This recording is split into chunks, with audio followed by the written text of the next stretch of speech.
বিসমিল্লাহির রহমানির রহিম। আসসালামু আলাইকুম সুপ্রিয় দর্শক মণ্ডলী, আজকে আপনাদের সামনে বাংলা ভাষা রীতি সম্পর্কে আলোচনা নিয়ে আসছি। আশা করি ভালো লাগবে। তো বাংলা ভাষা রীতি সাধারণত কথ্য, চলিত ও সাধু রীতি। বিভিন্ন ক্ষুদ্র ক্ষুদ্র অঞ্চলে জনগণ নিজ নিজ অঞ্চলের ভাষায় কথা বলে। এগুলো আঞ্চলিক কথ্য ভাষা বা উপভাষা। পৃথিবীর সব ভাষায় উপভাষা আছে। এক অঞ্চলের জনগণের মুখের ভাষার সঙ্গে অপর অঞ্চলের জনগণের মুখের ভাষার যথেষ্ট পার্থক্য দেখা যায়। ফলে এমন হয় যে এক অঞ্চলের ভাষা অন্য অঞ্চলের লোকের কাছে দুর্বোধ্য হয়ে ওঠে। উদাহরণস্বরূপ বলা যায়, চট্টগ্রাম অঞ্চলে সাধারণের কথ্য ভাষা দিনাজপুর বা রংপুরের লোকের পক্ষে খুব সহজবোধ্য নয়। এরকম ময়মনসিংহ অঞ্চলের কথ্য ভাষা এবং সিলেট অঞ্চলের কথ্য ভাষার মধ্যেও অনেক ডিফারেন্স আছে। এক অঞ্চলের ভাষা অন্য অঞ্চলের লোকেরা খুব এতটা পুরোপুরি বুঝতে পারে না। এ ধরনের আঞ্চলিক ভাষাকে লেখার ভাষা হিসেবে সর্বজনীন স্বীকৃতি দেওয়া সুবিধাজনক নয়, কারণ তাতে বিভিন্ন আঞ্চলিক ভাষাবিদের মধ্যে ভাবের আদান প্রদানে অন্তরায় দেখা দিতে পারে। সেই কারণে দেশের শিক্ষিত ও পণ্ডিত সমাজ একটি আদর্শ ভাষা ব্যবহার করেন। বাংলা ভাষাভাষী শিক্ষিত জনগণ ও আদর্শ ভাষাতেই পারস্পরিক আলাপ আলোচনা ও ভাবের আদান প্রদান করে থাকেন।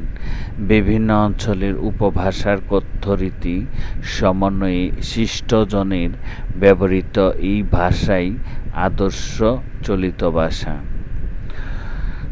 বাংলা, ইংরেজি, আরবি, হিন্দি প্রভৃতি ভাষার মৌখিক এবং বা কথ্য বা লৈখিক বা লেখ্য এ দুটি রূপ দেখা যায়। ভাষার মৌখিক রূপের আভার রয়েছে একাধিক রীতি। একটি চলিত কথ্য রীতি, অপরটি আঞ্চলিক কথ্য রীতি। বাংলা ভাষার লৈখিক বা লেখ্য রূপেরও রয়েছে দুটি রীতি, একটি চলিত রীতি, অপরটি সাধু রীতি। অর্থাৎ সাধারণ মানুষই যে ভাষায় কথা বলে এই ভাষাকে বলা হয় কি আঞ্চলিক ভাষা বা কথ্য ভাষা। সাধারণত কথ্য ভাষা বা আঞ্চলিক ভাষা এক অঞ্চলের সাথে অন্য অঞ্চলের সাথে কখনোই মিলে না, পুরোপুরি মিলে না। কিছু কিছু মিল থাকতে পারে, পুরোপুরি মিলে না। তাই লিখতে গেলে বা পড়তে গেলে আমরা সাধারণত দুটি ভাষা রীতি অনুসরণ করে থাকি। একটি হলো চলিত রীতি, অপরটি হলো সাধু রীতি। সাধু ও চলিত রীতি পার্থক্য। সাধু রীতি বাংলা লেখ্য সাধু রীতি সুনির্ধারিত ব্যাকরণের নিয়ম অনুসরণ করে চলে এবং এর পদবিন্যাস সুনিয়ন্ত্রিত ও সুনির্দিষ্ট। এই ভাষা অবশ্যই একটা নিয়ম অনুসরণ করে চলে। এই রীতি গুরুগম্ভীর ও তৎসম শব্দবহুল। সাধু রীতি নাটকে সংলাপ ও বক্তৃতায় অনুপযোগী। এ রীতিতে বর্তমান ও ক্রিয়াপদ এক বিশেষ গঠন পদ্ধতি মেনে চলে। চলিত রীতি। চলিত রীতি পরিবর্তনশীল। 100 বছর আগে যে চলিত রীতি সেই যুগের বিশিষ্ট ও ভদ্রজনের কথিত ভাষা বা মুখের বলি হিসেবে প্রচলিত ছিল, কালের প্রবাহে বর্তমানে তা অনেকটা পরিবর্তিত রূপ লাভ করেছে। এ রীতি তদ্ভব শব্দবহুল।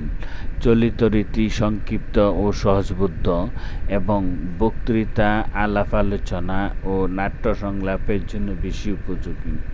সাধু রীতিতে ব্যবহৃত সর্বনাম ও ক্রিয়াপদ চলিত রীতিতে পরিবর্তিত ও সহজতর রূপ লাভ করে। বহু বিশেষ্য ও বিশেষণের ক্ষেত্রেও এমনটি ঘটে। আঞ্চলিক কথ্য রীতি। সব ভাষারই আঞ্চলিক রূপের বৈচিত্র্য থাকে। বাংলা ভাষারও তা আছে। বিভিন্ন অঞ্চলে কথিত রীতির বিভিন্ন লক্ষিত হয়। আবার কোথাও কোথাও কারো কারো উচ্চারণে বিভিন্ন অঞ্চলের ভাষার মিশ্রণও লক্ষ্য করা যায়। সাধু চলিত রীতির উদাহরণ।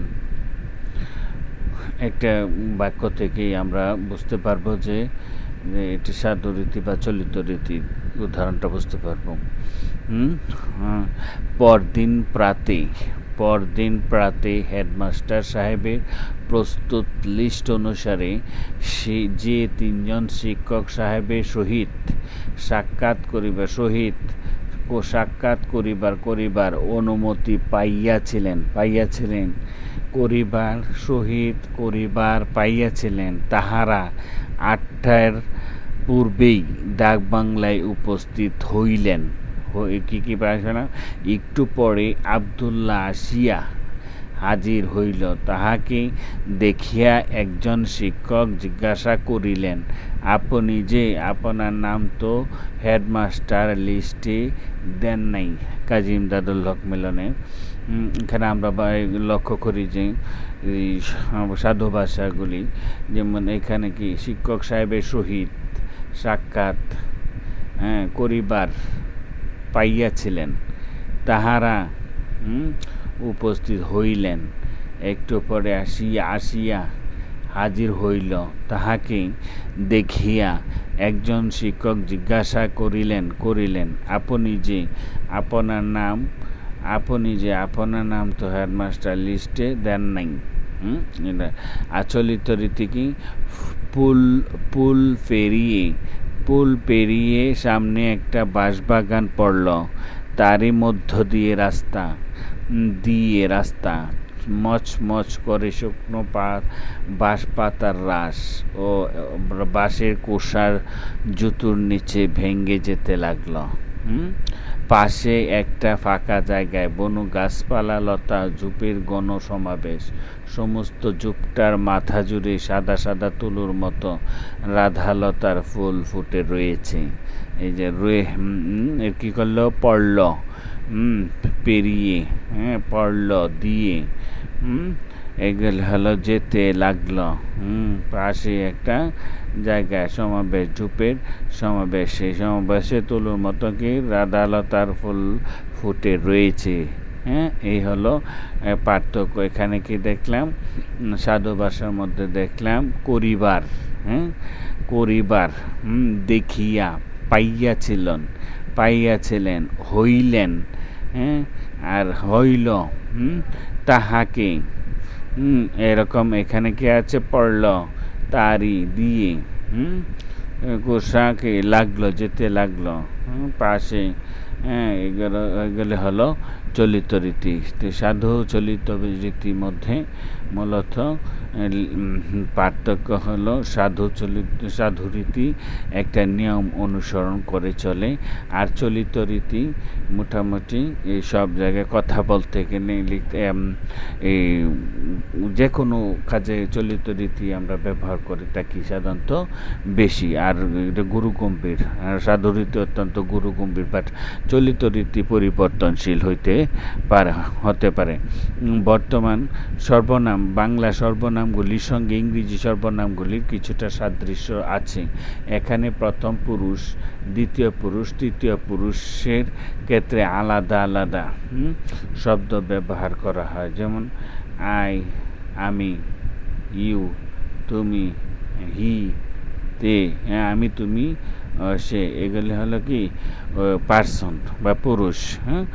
পুরুষ ক্ষেত্রে ইংরেজি ভাষায় একই আলাদা আলাদা শব্দ ব্যবহার করা হয়, কিন্তু বাংলা ভাষার ক্ষেত্রে পুরুষ আর মহিলার ক্ষেত্রে খুব একটা পার্থক্য পরিলক্ষিত হয় না যদি আমরা সর্বনাম ব্যবহার করি।